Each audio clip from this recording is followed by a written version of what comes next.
কোনো জাদু টোনা দ্বারা আক্রান্ত হলে চিকিৎসার উপায় কি এবং এর থেকে মুক্তি পাওয়া যাবে কি? আল্লাহ রাব্বুল আলামিন এমন কোনো রোগ দেন নাই যেটা শেফা নাই।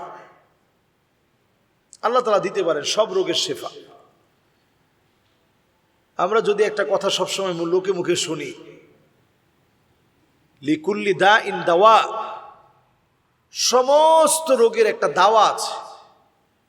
নিঃসন্দেহে জিন অথবা জাদু বান টোনা দ্বারা যদি আক্রান্ত করা হয়, কালো জাদু করা হয়, এগুলো থেকেও সুস্থ হওয়ার পথ আছে। একটা হচ্ছে শয়তানি শক্তি। শয়তানি শক্তি যে কেমন হতে পারে এটা আপনি চিন্তা করতে পারবেন না। মানুষ শুধু ব্ল্যাক ম্যাজিককে আত্মস্থ করার জন্যে, পারদর্শী হওয়ার জন্যে, কাজকে হাসিল করার জন্য একেবারে শরীরের সমস্ত কাপড় খুলে একটা কোরআনকে উল্টো করে এভাবে রেখে কোরআনের উপরে দাঁড়িয়ে নৃত্য করতেও, মুসলমান হওয়ার পরেও সে দ্বিধাবোধ করে না। নাউযুবিল্লাহি মিন যালিক। ব্ল্যাক ম্যাজিকটা কেন এত মারাত্মক, কেন এত ক্ষতি হয়? এই জন্য ক্ষতি হয় উলঙ্গ হয়ে কোরআনুল কারীমটাকে এইভাবে উল্টে দিয়ে এর উপরে দাঁড়িয়ে তারপরে নৃত্য করে। টয়লেটের ভিতরে কোরআন ফেলে দিয়ে এরপরে তারা বশীকরণ পদ্ধতির মধ্য দিয়ে নানা রকমের ক্ষতি করার চেষ্টা করে। মাআযাল্লাহ। নবী করিম সাল্লাল্লাহু আলাইহি ওয়াসাল্লাম বলছেন, হাদ্দুস সাহিরি দরবাতুম বিসাইফ।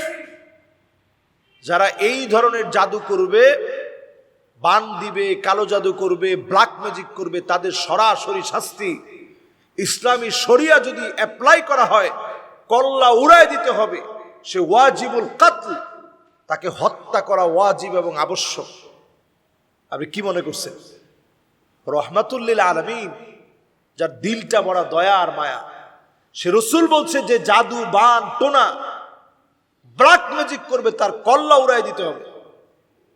ইসলামী শরিয়া অ্যাপ্লাই করলে, শরিয়া যদি এস্টাবলিশড হয়, এই লোকদের শাস্তি হবে মৃত্যুদণ্ড। আপনি চিন্তা করেন কত বড় অন্যায়। এখন এই জাতীয় কাজ যদি কেউ আপনার ক্ষতি করার জন্য করে ফেলে, আপনার বাঁচার উপায় কি? নবীজি সাল্লাল্লাহু আলাইহি ওয়াসাল্লামের চুল নিয়ে লাবিদ বিন আ'সাম, ইহুদি দুষ্ট দুরাচারী, নবীজি সাল্লাল্লাহু আলাইহি ওয়াসাল্লামের চুল নিয়ে যখন সে জাদু করেছে, 6 মাস আল্লাহর নবী অসুস্থ ছিলেন। কেমন অসুস্থ? স্ত্রীদের কাছে যাইতেন কিন্তু শারীরিকভাবে তিনি কোনো শক্তি পেতেন না। আল্লাহর রাসূল শারীরিকভাবে শক্তি পেতেন না। মানসিকভাবে ওনার ব্রেন ঠিক ছিল, কোরআন নাজিল হলে সেটা মুখস্থ থাকতো, কিন্তু শারীরিকভাবে তিনি এতটাই দুর্বল হয়ে পড়েছিলেন, স্ত্রীদের কাছে তিনি যেতেন কিন্তু শারীরিক তিনি শক্তি পেতেন না। এভাবে 6 মাস যখন কাটানো হলো, এরপরে সূরা ফালাক এবং সূরা নাস মহা ঔষধ হিসেবে, শিফা হিসাবে আল্লাহ তাআলা জানিয়ে দিলেন। নবীজি যখন এটার আমল করলেন, আল্লাহ তাআলা সুস্থ করলেন। আজকেও আপনি একিন নিয়ে সূরা ফালাক, সূরা নাস প্রতিনিয়ত পড়বেন। এছাড়া ওয়ানুনাজ্জিলু মিনাল কোরআনি মা হুয়া শিফাউ ওয়া রাহমাতুল লিল মুমিনিন ওয়া লা ইয়াজিদুয যালিমিনা ইল্লা খাসারা। এটা নিজেই পড়ে ফু দেন, পানির মধ্যে ফু দিয়ে খান। আয়াতুল কুরসি পড়ে ফু দেন, এরপরে সেটা আপনি খান। এরপরে সূরা ফাতিহা প্রতিনিয়ত পড়া।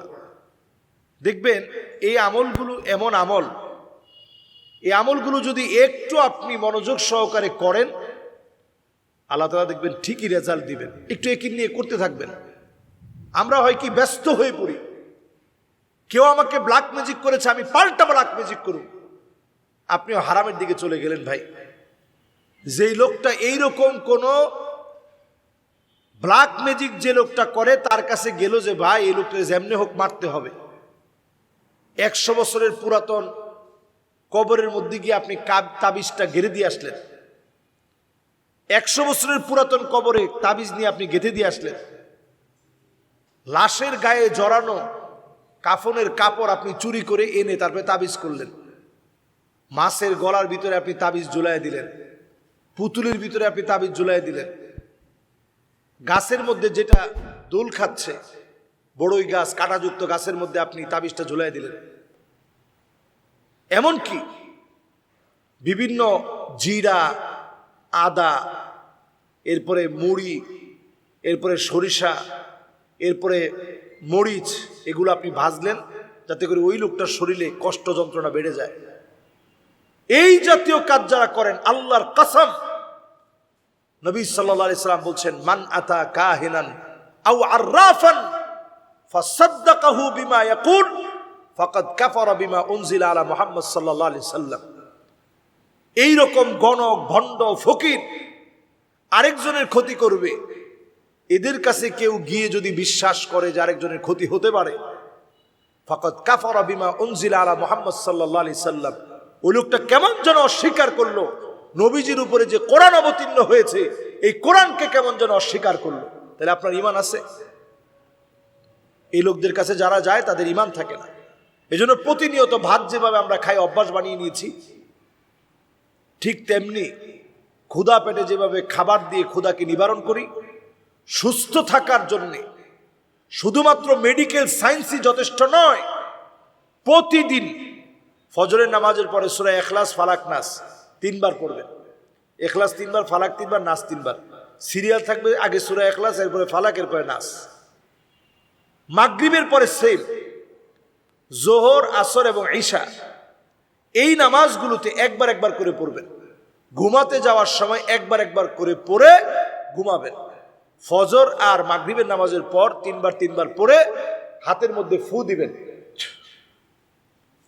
শরীরের যতটুকু অংশ হাত দিয়ে পৌঁছানো যায় আপনি একটু পুছে দিবেন, মুছে দিবেন, আবার দিবেন।